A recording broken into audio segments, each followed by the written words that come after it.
আবার তোমাদের সাথে শামুকের রেসিপি নিয়ে চলে এসেছি। এখানে আমি অনুপার হাজব্যান্ড বসে পড়েছি শামুক বানানোর জন্য, আর আমার হাজব্যান্ড ভিডিও করে দিচ্ছে। ও তো এগুলো ছোবেও না, খাবেও না।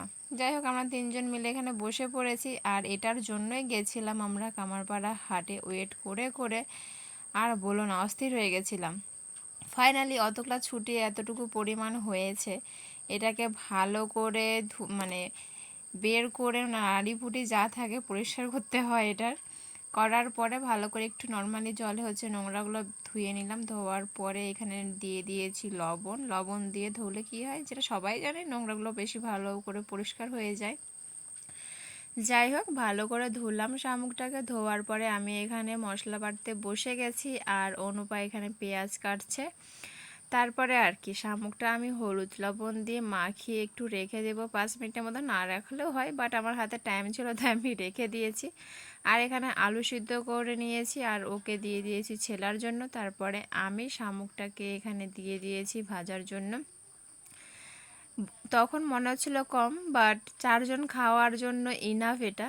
শামুকটা ভেজে বের করলাম, করার পরে দিয়ে দিয়েছি পেঁয়াজ, দিয়ে দিলাম তেজপাতা। একটু ভালো করে ভাজার পরে এখানে দিয়ে দিয়েছি মশলা। মশলার মধ্যে এখানে ছিল, আমি শুধু বেটেছিলাম আদা আর রসুন, আর সব গুঁড়া মশলা ব্যবহার করেছি। তারপরে এক এক করে সব মশলাগুলো এখানে আমি দিয়ে দিলাম, যেমন হলুদ, লবণ, লঙ্কার গুঁড়ো, ধনে গুঁড়ো, জিরে গুঁড়ো। ভালো করে মশলাটাকে এখন আমি মিডিয়াম হিটে ভালো করে কষিয়ে নেব। মশলা না কষালে কাঁচা গন্ধটা থেকেই যাবে। আর এখানে টমেটো দিলে আরও ভালো হয়, বাট আমার কাছে টমেটো ছিল না তাই আমি দেইনি।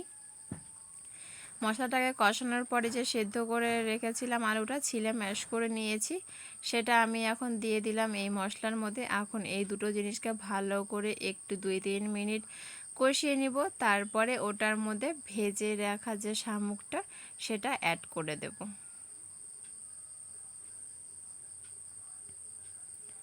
আর হ্যাঁ, শামুক ভাজা নর্মালিও যদি এমনি খাও, বেশি না, বেশি খেতে ভালো লাগবে না, 4-5টা তো খাওয়াই যায়।